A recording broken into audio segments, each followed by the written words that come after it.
கும்பராசி என்பர்கள் சனி பகவானின் ஆதிக்கத்தில் பிறந்தவங்க. நீங்க வாழ்க்கையில தன்னடக்கம் கொண்டவங்க, தன்னம்பிக்கையோட உங்களுடைய முயற்சிகளை செய்யக்கூடியவங்க. எதையும் செஞ்சுட்டு சொல்லணும், சொல்லிட்டு செய்யக்கூடாதுன்னு நினைப்பீங்க.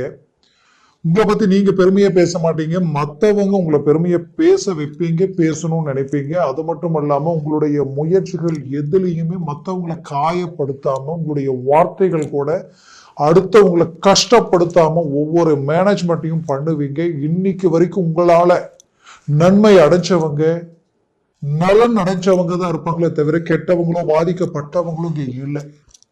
அப்படி பாசத்துக்கு கட்டுப்பட்டு வாழ்ந்த உங்களுடைய வாழ்க்கையில நீங்க செய்த நல்ல விஷயங்கள், மற்றவங்களுக்காக பார்த்து பார்த்து நல்லது செஞ்சு இன்னைக்கு அதனாலேயே பாதிக்கப்பட்டு நிற்கக்கூடிய நிலை கும்பராசி அன்பர்களுக்கு மட்டுமே. ஏன்னா நம்பி ஏமாறக்கூடிய சூழல் மட்டும் அல்லாம தன்னை சார்ந்தவங்களை இழந்து கஷ்டப்படக்கூடிய நிலையும் கடந்த 7 சனியினாலே நிறைய சிரமங்களுக்கு ஆளாயிட்டீங்க. ஏன்னா உங்களை சார்ந்தவங்களை நீங்க இழந்தீங்க, நிறைய இழப்புகளை சந்திச்சீங்க. குறிப்பா சொல்லணும்னா தொழில் சார்ந்த ரீதியில பெரிய லெவல்ல சிக்கல்களை சந்திச்சு இனம் புரியாத வழி வேதனைகளை சந்திக்கக்கூடிய நிலைமைக்கு ஆளானீங்க. செய்த வேலையில நிறைய நெருக்கடிகளையும் மன அழுத்தங்களையும் இனம் புரியாத வழி வேதனைகளையும் மனசுக்கு பிடிக்கலனாலும் தன் குடும்ப சூழலுக்காக அந்த வேலையை செய்தே தீரணும் என்ற நிபந்தனைக்கு ஆளாகி செய்தீங்க, கஷ்டப்பட்டீங்க. ஆனால் உங்களுக்கு பின்னாடி வந்தவங்க நல்லா நினைச்சாங்க, உங்களோட தகுதி இல்லாதவங்களுக்கு ப்ரொமோஷன் கிடைச்சது, நல்ல நல்ல ஆப்பர்ச்சுனிட்டிஸ் உண்டாச்சு. ஆனா நீங்க கஷ்டப்பட்டுக்கிட்டே இருந்தீங்க. ஏன்னா கடின உழைப்பாளிகள்னா கும்பராசி அன்பர்கள் தான். அப்படி கடின உழைப்பாளிகளா இருந்தும் உங்களுடைய முயற்சிகள் எதுவுமே உங்களுக்கு முழுமை அடையல. குறிப்பா இந்த 2024வது வருடம் உங்களை மாதிரி இருந்தவங்களும் இல்லை, உங்களை மாதிரி கஷ்டப்பட்டவங்களும் இல்லைன்ற அளவுக்கு நீங்க ஒரு உதாரணம். ஏன்னா நம்பிக்கை, நாணயம், குடுக்கல் வாங்கல பர்ஃபெக்டா இருக்கணும், வாங்கின நேரத்துல கொடுக்கணும்னு நினைச்சவங்க, தன்மானத்துக்கு கட்டுப்பட்டு வாழ்ந்தவங்க நீங்க. அப்பேற்பட்ட உங்களுக்கு உங்களுடைய மதிப்பு, மரியாதை, அந்தஸ்து, கௌரவம் எங்க பாதிக்கப்பட்டுருமோன்ற பயம் உங்களுக்குள்ள உருவாயிருச்சு. இடம் புரியாத வழி வேதனைகளை சந்திச்சுட்டீங்க. பல யோசனைகள், படுத்த தூக்கம் இல்லாத அளவுக்கு சிந்தனைகள். நைட் 2 மணி 3 மணி எல்லாம் ஆகிடும் நீங்க தூங்குறதுக்கு. சில நேரத்துல தூக்கம் தெளிஞ்சு திடீர்னு எந்திரிச்சு வெளியில் வந்து யோசிக்கக்கூடிய அளவுக்கு சில வழி வேதனை. இதுல சொந்த பந்தங்களால நிறைய மன உளைச்சலுக்கு ஆளாயிட்டீங்க. அப்பேற்பட்ட உங்களுக்கு மீண்டும் அவங்களுக்கு எதிரில் வாழ்ந்து சாதிச்சு ரீஎன்ட்ரி கொடுத்து வாழக்கூடிய அற்புத வாய்ப்பு இந்த 2025வது வருடத்தில் கிரக அமைவுகள் உங்களுக்கு உண்டாக்கும். எப்படின்னா உடைய ராசியில ஜென்ம சனி ஒருபுறம், மறுபுறம் உங்களுக்கு 4ஆம் வீட்டில இருந்து மன உளைச்சலை கொடுத்த குரு பகவான் ரொம்ப மன உளைச்சலுங்க. இந்த வருஷம் பாத்தீங்கன்னா உங்களுக்கு கிட்டத்தட்ட, அது குறிப்பா அந்த ஏப்ரல் மாசத்துல இருந்து நிறைய பிரச்சனைகள் வரிசையா கொஞ்சம் கொஞ்சமா பிளாக் ஆயிட்டே வர மாதிரி, ரொம்பவும் அப்படியே சரிவுகளை நோக்கி மன அமைதி இல்லாத மாதிரி. ஒரு புறம் ஜென்மச்சனி, ஒரு புறம் அர்த்தாஷ்டம குரு, இன்னொரு புறம் வந்து பாத்தீங்கன்னா தனஸ்தானத்தில் 2ஆம் வீட்டிலேயே ராகு.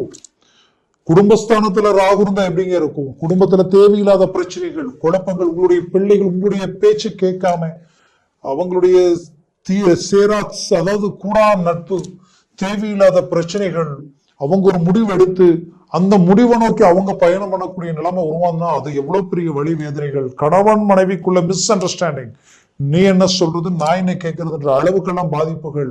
அதுவும் மற்றவங்களால, உங்களுக்காக உங்களுக்கு பிரச்சனை வந்திருக்காது, 3வது நபர்களால ஒரு சில பிரச்சனைகள், ஏன் உங்களுடைய உடன்பிறப்புகளால, அவங்களுடைய உடன்பிறப்புகளால, ஏதோ ஒரு விஷயத்தினால ஆரம்பிச்ச ஒரு சில வார்த்தைகள் இன்னைக்கு உங்களுக்குள்ள பெரிய லெவல்ல விரிசல்கள் உண்டாகக்கூடிய ஒரு நிலை, சில டைவர்ஸ் வரைக்கும் போகக்கூடிய நிலை. இப்பேற்பட்ட ஒரு மன அழுத்தங்களை கடந்து வந்த கும்பராசி அன்பர்களுக்கு அந்த 2ஆம் வீட்டில் இருக்கக்கூடிய ராகு பகவானும் பயிற்சி ஆகக்கூடிய ஒரு நிலை. ஆக முக்கிய கிரகங்கள், வருடக்கோள்களாகப்பட்ட 4 கிரகங்களும் உங்களுக்கு அருமையான இடத்துல பயிற்சியாக போகுது. ஃபர்ஸ்ட், உங்களுக்கு இந்த வருடம் பிறந்ததுமே ஜனவரி மாசம் 5ஆம் தேதி குரு வக்கர நிலையிலிருந்து இயல்பு நிலைக்கு வரார். இது ஃபர்ஸ்ட் உங்களுக்கு சக்சஸ்ஃபுல், ஒரு கிளாரிட்டி கிடைச்சிடும். குடும்பம் சம்பந்தப்பட்ட இடத்திற்கு அதிபதி அவர்தான், லாபஸ்தானத்திற்கு அதிபதி அவர்தான். அப்போ அவர் வக்கர நிலையிலிருந்து இயல்பு நிலைக்கு வரும்போது ஒரு கிளாரிட்டி உங்களுக்கு கிடைச்சிடும். அதற்கு அடுத்தது உங்களுக்கு மார்ச் மாதத்தில் ஜென்ம சனி, வாழ்க்கையில இந்த 2.5 வருஷமா இருந்த இந்த ஜென்மச்சனி உங்களுடைய ஆரோக்கியத்தையும் கெடுத்துருச்சு, உங்களுடைய முயற்சிகளையும் கெடுத்துருச்சு. கையும் காலும் கட்டு போட்டு ஒரு இடத்துல உட்கார வச்சா ஒரு மனுஷனுக்கு எப்படி இருக்குமோ அப்படி உங்களால என்ன முயற்சி எடுத்தாலும் கஷ்டப்பட்டு கடந்த காலகட்டங்களில் எல்லாத்தையும் ரிஸ்க் எடுத்து எல்லாத்தையும் முடிச்சு ஒரு நல்ல ப்ராஜெக்ட் உண்டாக்கி ஒரு அதிர்ஷ்டத்திற்குரிய ஒரு நல்ல வாய்ப்புகள் உண்டாக்கி இருப்பீங்க. ஒரு நல்ல இலக்க நல்ல வளர்ச்சியை நோக்கி போகக்கூடிய நல்ல விஷயங்கள் உங்களை நெருங்கி வந்து இன்னைக்கு நாளைக்கு அப்படியே தடையாயிட்டே வந்திருக்கும். ரொம்ப ரொம்ப வேதனைக்கு ஆளாகக்கூடிய ஒரு நிலைமை. அப்பேற்பட்ட ஒரு நிலைக்கு காரணமாகப்பட்ட இந்த ஜென்மச்சனி முழுவதும் உங்களை விட்டு அப்படியே பாதச்சனிக்கு, அதாவது 2ஆம் வீட்டிற்கு போறார். அப்போ இந்த ஜென்மச்சனி நீங்கும் போது நிறைய பேர் ஹாஸ்பிட்டல் செலவு, மருத்துவ பாதிப்புகள் ரீதியில உங்களுக்கு ஆரோக்கிய ரீதியில் ஒரு தீர்வு கிடைக்காம, எதுலையுமே ஒரு கிளாரிட்டி இல்லாம விபத்துகள், வண்டி வாகன விபத்துகளில் பாதிக்கப்பட்டவங்களும் அதிகம். அதே நேரத்துல வந்து பாத்தீங்கன்னா உடம்புல வந்து ஜவ்வு, நரம்பு, குறிப்பா வந்து பாத்தீங்கன்னா ஹார்ட் வரைக்குமே பாதிக்கக்கூடிய அளவுக்கெல்லாம் சிலர் பிரச்சனைகளை சந்திச்சிருப்பீங்க. வயிறு சம்பந்தப்பட்ட ரீதியில நிறைய சிக்கல்களை சந்திச்சிருப்பீங்க. அப்போ கும்பராசி அன்பர்கள் ஆரோக்கிய ரீதியிலையும் பாதிக்கப்பட்டுட்டீங்க. நான் சொன்ன மத்த குடுக்கல் வாங்கல் லேவாதேவி குறிப்பா கொடுத்த வாக்க காப்பாற்ற முடியாம கடனால நிறைய அவமானங்களை சந்திக்கக்கூடிய நிலை, இது எல்லாத்துக்குமே ஒரு விடிவு காலம் கிடைக்கக்கூடிய ஒரு நிலை எங்க உருவாகுதுன்னா, ஃபர்ஸ்ட் இந்த குருவால் உருவாகுது. எப்படின்னா மே மாசம் குரு பயிற்சி ஆகுது, ஜனவரி மாசம் குரு வக்ரம் இயல்பு நிலைக்கு வராரு. இது ரெண்டுமே உங்களுக்கு ஒரு பாசிட்டிவ். இதற்கு நடுவுல மார்ச் மாதத்துல உங்களுக்கு சனி பகவானது பெயர்ச்சி பெரிய லெவல்ல பலத்தை உண்டாக்கிடும், டாப் பொசிஷன்ல பலத்தை உண்டாக்கிடும். இதுல உங்களுக்கு வந்து பாத்தீங்கன்னா அதே மே மாசத்துல வந்து பாத்தீங்கன்னா ராகு கேது பெயர்ச்சியும் உருவாகிடும். ராகு வந்து உங்களுக்கு 2ஆம் வீட்டிலிருந்து 1ஆம் வீட்டுக்கு வந்துருவார், கேது 8ஆம் வீட்டில இருந்து 7ஆம் வீட்டிற்கு வந்துருவார். அப்போ இந்த அமைவுகள் எல்லாமே பாத்தீங்கன்னா ஒரு அருமையான அமைவு. அதுலயும் குரு பகவான் உங்களுக்கு வந்து 5ஆம் வீட்டிற்கு போறாருங்க. மே மாசம் 15ஆம் தேதி 5இல் குரு நின்றால் அவரது பார்வை விழக்கூடிய இடம் பாருங்க. ஒண்ணு உங்களுடைய 9ஆம் வீட்டில விழும், 5இல் இருக்கக்கூடிய குரு பார்வை உங்களுடைய 9ஆம் வீட்டில விழும். அடுத்தது 180 டிகிரியில சரியா உங்க லாபஸ்தானத்துல விழும். அடுத்தது உங்க ராசி மேல விழும், உங்களையே குரு பார்ப்பார். அப்போ இத்தனை நாளா கஷ்டப்பட்ட அந்த தொழில மாபெரும் வளர்ச்சி அடைய போறீங்க. வளர்ச்சி மட்டும் இல்லைங்க, அதுல இருந்த தடையெல்லாம் உடைய போகுது. பார்ட்னர்ஷிப் ரீதியில சிக்கல் இருந்தா பார்ட்னர்ஷிப்புக்கு பதிலடி கொடுக்குற அளவுக்கு உங்களுடைய மூவ்மெண்ட் டாப் பொசிஷன்ல இருக்கும். அதுலயும் குறிப்பா சொல்லணும்னா உங்களுக்கு வேலையாட்கள் ஒத்துழைப்பு கொடுத்திருக்க மாட்டாங்க கடந்த காலகட்டங்களில், அவங்களுடைய ஒத்துழைப்பு இப்ப கிடைக்கும்.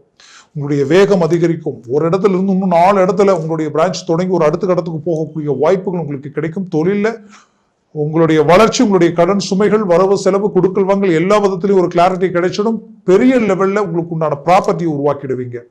அடுத்தது வீடு, பூமி, மண், மனை சார்ந்த விஷயங்களில் ஆதாயத்தை அடைவீங்க. இந்த வருடத்தில், இந்த 2025ஆவது வருடத்துல சுபகாரியம், சுப விஷயங்களை நீங்க சந்திக்க போறீங்க. நல்ல நல்ல விஷயங்கள் குடும்பத்துல நடக்க போகுது. குறிப்பா சொல்லணும்னா திருமண முயற்சிகள் தடப்பட்டு இருந்து அந்த திருமண முயற்சிகள் உங்களுக்கு கைகூடி வரும். அது ரொம்ப சக்சஸ்ஃபுல்லா இருக்கும். கடந்த காலகட்டங்களில் மனவா வரைக்கும் போய் கூட தடையை வெளியில வந்திருப்பீங்க. நிறைய தடைகள், நிறைய தாமதங்கள், மன அழுத்தங்கள், சிலருக்கு டைவர்ஸ் ஆகி மறுமணத்திற்கு எதிர்பார்த்து நின்று இருந்திருப்பீங்க. அந்த மறுமணம் கூட கை கொடுத்திருக்காது. இப்ப இந்த வருஷத்துல அது கை கொடுக்க போகுது. அதற்குரிய மூவ்மெண்ட் உங்களுக்கு சக்சஸ்ஃபுல் அளிக்கும். தனம், பணம், கொடுத்த பணம் கைக்கு வராம வாங்காத உடனுக்கு வட்டி கட்டக்கூடிய நிலைமைக்கு ஆளாயிருந்திருப்பீங்க. அது எல்லாமே உங்களுக்கு வரக்கூடிய தருணங்களில் ஒரு நல்ல ஒரு சக்சஸ்ஃபுல் கிடைக்க போகுது. வேலையில ப்ரமோஷன் கிடைக்கும். இடமாற்றங்கள் பிடிச்ச இடத்துக்கு மாறக்கூடிய வாய்ப்புகள் கிடைக்கும். சம்பள உயர்வு உங்களுக்கு ஒரு நல்ல சக்சஸ்ஃபுல்லா இருக்கும். டெம்பரவரியா இருக்கிறவங்களுக்கு பர்மனன்ட் ஆகும். அரசியல் துறையில் இருக்கிறவங்களுக்கு நல்ல ஒரு மேனேஜ்மெண்ட்டும் நல்ல நட்புகளும், அதனால நல்ல மேன்மைகள் அடைய போறீங்க. சினிமா துறையில் இருக்கிறவங்களும் சரி, டெக்ஸ்டைல் சார்ந்த துறையில் இருக்கிறவங்களும் சரி, பெரிய லெவல் ஒரு சக்சஸ்ஃபுல் கிடைக்க போகுது. ரியல் எஸ்டேட்டும் விவசாயத்துறை சார்ந்த ரீதியிலையும் ஒரு நல்ல மேன்மையை அடைய போறீங்க. கனரக வாகனங்கள் சார்ந்த ரீதியில கடந்த காலகட்டங்களில் வண்டி வாகனங்களுக்கு செலவுகள், விபத்துகள், பிரச்சனைகளை சந்திச்சிருப்பீங்க. அது எல்லாத்துக்கும் சார்ந்து இந்த வருடங்களில் உங்களுக்கு ஒரு நல்ல ஒரு வளர்ச்சி முன்னேற்றங்கள் கிடைக்கக்கூடிய ஒரு காலமா இருக்கும். உண்மையிலேயே இந்த வருடம் எனக்கு வந்து உங்களுக்கு சொல்லும் பொழுது எனக்கே ஒரு மனநிறைவா இருக்கு. கும்பராசிக்கு அவ்வளோ ஒரு ரிலீஃப்னஸ், நிறைய முடிக்க முடியாத காரியங்களை முடிப்பீங்க. ரொம்ப நாளா இழுவையில் இருக்கிற விஷயங்களை செய்து முடிப்பீங்க. குடும்பத்துல அண்ணன், தம்பி, சகோதர, சகோதரிகள் இவங்களால இருக்கக்கூடிய பிரச்சனைகள் நீங்கும், அவங்களுக்குரிய பிரச்சனை நீங்க சரி செய்யக்கூடிய ஒரு வாய்ப்புகள் கிடைக்கும். ரொம்ப நாளா ப்ராப்பர்ட்டி சம்பந்தப்பட்ட பிரச்சனைகளுக்கு ஒரு தீர்வுகள் கிடைக்கும். இது எல்லாமே உங்களுக்கு நல்ல ஒரு மாற்றங்கள் அளிக்கக்கூடிய ஒரு காலமா இது இருக்க போகுது. வெளிநாடு முயற்சிகள் எடுத்து தடப்பட்டு நின்று கட்ட பணம் கைக்கு வரல, வெளிநாடு போக முடியல நினைச்சீங்கன்னா இப்ப அதற்குரிய முயற்சி எடுக்க போகக்கூடிய வாய்ப்புகள் கிடைக்க போகுது. அடுத்தது வெளிநாட்டில் இருந்து ஒரு நல்ல இலக்கு நோக்கி வந்தேன், ஆனா இந்த ஜென்மச்சனையினால எல்லாத்தையும் இழந்து இன்னைக்கு பாதிக்கப்பட்டு வெறுங்கையோட நிற்கக்கூடிய நிலைமைக்கு ஆளாயிட்ட மீண்டும் ரிலீப் ஆகனா வளர்ச்சி அடைவனா நினைச்சீங்கன்னா கண்டிப்பா வளர்ச்சி உங்களுக்கு 100% இருக்கு. மூவ் பண்ணுங்க. ஒரு நல்ல சக்சஸ்ஃபுல்லான ஒரு கால அமைப்பா இது இருக்கும். பிள்ளைகளுடைய வாழ்க்கையிலையும் ஒரு நல்ல மாற்றங்கள் பிறக்க போகுது. அவங்களுக்கு நீங்க பார்த்து செய்த திருமண ரீதியில் இருக்கக்கூடிய பிரச்சனைகள் நீங்கி ஒரு நல்ல மேன்மையை உருவாக்க போறீங்க. அவங்களுடைய வேலை வாய்ப்புகள் அமையும், தொழில் ரீதியில மாற்றங்கள் பிறக்கும். மொத்தத்துல இந்த காலம் உங்களுக்குரிய ஒரு காலம், அதுல எந்த மாற்றம் இல்லை. 50-60 வயதிற்கு மேல இருக்கிறவங்களுக்கு பென்ஷன் சம்பந்தப்பட்ட பணம் வரல, நிலுவைத் தொகை வரல, வருமானு நினைச்சீங்கன்னா கண்டிப்பா வரும். பிள்ளைகளுடைய ஆதரவு உங்களுக்கு கிடைக்கும். ஆரோக்கிய ரீதியில மாற்றங்கள் பிறக்கும். மொத்தத்துல இந்த வருடம் உங்களுக்குரிய ஒரு கால அமைவுகளா இருக்கும். புது தொழிலை தொடங்குவீங்க. சிறு குறு தொழில செய்யணும்னு நினைக்கிறவங்க கூட இந்த காலகட்டங்களில் செய்து சக்சஸ்ஃபுல் அடைவீங்க. நான் வேலையில் இருக்கிறேன், ஒரு டிரைவர் வேலையில் இருக்கிறேன், ஒரு ஜவுளித்துறையில ஒரு வேலையில இருக்கிறேன், ஆனா லேபரா தான் இருக்கேன், இன்னைக்கு வரைக்கும் வாங்குற சம்பளத்துக்கு என் குடும்பத்துல ஒரு நல்ல ஒரு வளர்ச்சி இல்லை, கடன் தான் அதிகமாகுது, நாளுக்கு நாள் பிரச்சனைகள் தான் அதிகமாகுதுன்னு நினைச்சீங்கன்னா கண்டிப்பா வேலையில மாற்றம் பிறக்கும். நல்ல ஒரு வருமானம் உங்களுக்கு இன்னும் அதிகரிக்கும். சிறு குறு தொழில ஆரம்பிப்பீங்க, ஒரு நல்ல வளர்ச்சியை அடைய போறீங்க. இது எல்லாமே உங்களுக்கு நடக்க போகுதுங்க. கண்டிப்பா கும்பராசி என்பர்கள் இத்தனை நாளா பட்ட கஷ்டத்தை நினைச்சு இந்த 2025 வருடத்தை விட்டுறாதீங்க. ஸ்ட்ராங்கா இறங்கி ஒரு சக்சஸ் அடைங்க. உங்களுக்கு எதிரில் நின்று பேச யோசிக்கக்கூடியவங்க கூட உங்களை விமர்சனம் பண்ணக்கூடிய நிலைமையை கடந்து வந்த உங்களுக்கு அவங்களுக்கு எதிரில் ரீஎன்ட்ரி கொடுத்து பெரிய லெவல்ல சாதிக்கக்கூடிய வாய்ப்புகளை உருவாக்குவீங்க. இது ஒரு சக்சஸ்ஃபுல்லான ஒரு வருஷமா உங்களுக்கு இருக்கும்.